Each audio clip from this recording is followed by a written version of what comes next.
I'm talking to Rosalina and Bree, two amazing sister girls who are hanging out in Melbourne right now, taking some time out of their busy schedule to chat with us for a little while, and we're learning some really amazing things. I'm Rosalina. I'm originally from Central Australia, but residing in the Tiwi Islands. And my name is Bree, short for Brianna, and I'm originally from Alice Springs as well. And Rosalina is my twin. And I'm also residing in the Tiwi Islands. I've been there for about a year now. So, Bree, it seems like Tiwi Islands is quite known for sister girls and sister girl culture. Maybe you could tell me a little bit what that's about?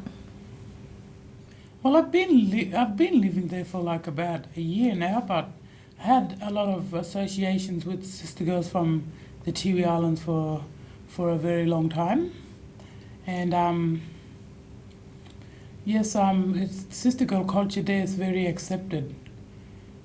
Like they're very accepted in the community, and a sister girl, they will, like a sister, they're respected. There's hardly any discrimination at all, and people are really friendly towards sister girls.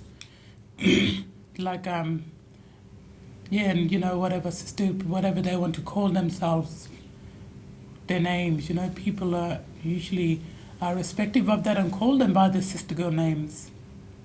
Is that in not only in the community but in services or yes, shops? Even services and shops. Like myself, I'm currently working at one of the supermarkets there, and yes, everybody calls me by Bree. I get no discrimination at all. I am classified as female in my workplace, and to them I'm female. So it seems like a really safe place to be, and probably a good move if yes, I love living there. It's been so eye-opening for me, and also for me to actually let my hair down and be who I truly am to myself. And as soon as I moved there, I just threw away all my male clothing, and I was like, no, I'm going to live my life as a woman, as a lady now.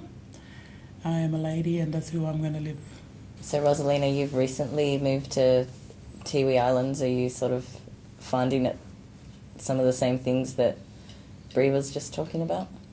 Yeah, I'm finding it really, it's acceptable, and it's more. Yeah, that's one of the most big reasons, because it's people are accepting, and they respect, and that's one of the main biggest thing the Aboriginal culture is respect, and which they have, and that's what I found. And I was wondering if you could tell us a little bit about your transition to the female. I came out when I was like 16 or 17, in between that area, and it was actually my mum. She asked me, Rosalina, are you a sister girl? And I said, yes, Mum, I am. And she gave me a big hug, and she said, I don't care who you are or what you are, you're still my baby. Oh.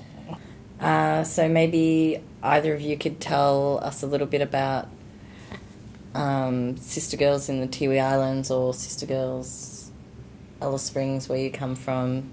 Maybe just a bit more about the culture.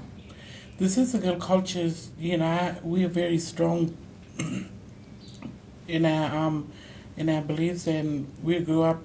A lot of us grew up, living traditional lives in the community and with our family members, and. Maybe just for people who don't know, Bree, do you think you could tell us what is a sister girl? A sister girl is, well, basically is a Indigenous trans girl, born male, not wanting to become who are female inside.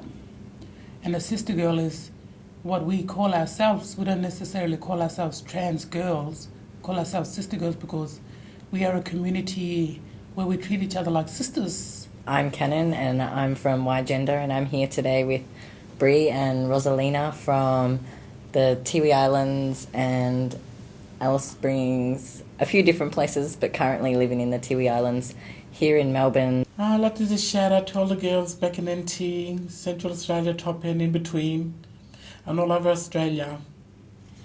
Yes, shout out to the girls in Palm Island, right up to North Queensland, New South Wales, Perth, and also in South Australia. And Victoria. And I'll shout out to everyone too. And Tasmania. Because there was lack of support, for sister girls and brother boys and gay and lesbians who are living remote communities, we started up like there was nothing there at all, Mm-hmm. So we all said to each other, you know what, we might as well start up our own organisation.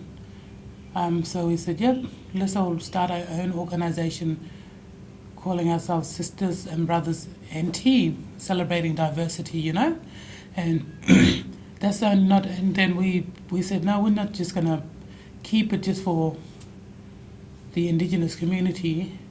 We're gonna open up our organisation to help non-Indigenous people as well, because we believe that everybody deserves help, and everybody, no matter who they are, deserves a good life and and live who they really are, with support and with encouragement, and having the resources, when they need help, that there will be somebody there to always help them, And there are a lot of younger sister girls and brother boys who are actually coming out, in the NT, and for any of them, like for the doctors or clinical, whatever, mental health and all that, they need to be education amongst them as well. They need to be taught that yes, sister girls do exist, and they need to know how they are to, without offending a sister girl or a brother boy or a gay or a lesbian, The women's shelter in Alice Springs has allowed now trans, sister girls, if they need help, they are allowed to seek shelter. That's quite unique. Yeah, I think I don't know if it's history. If they have it here, yeah. I don't think I know of any place like women's shelters that are trans inclusive. I'd just like to acknowledge and respect the elders, past and present, and the traditional owners of this country which we are standing on right now in Melbourne, and thank you for having us here. So thank you very much, Rosalina, and thank you very much, Bree. It's been a really insightful afternoon, and I really appreciate what you've shared with us today. Yeah, my pleasure. My pleasure. Thank You're you for welcome, having us. and thank you for having us. You're welcome.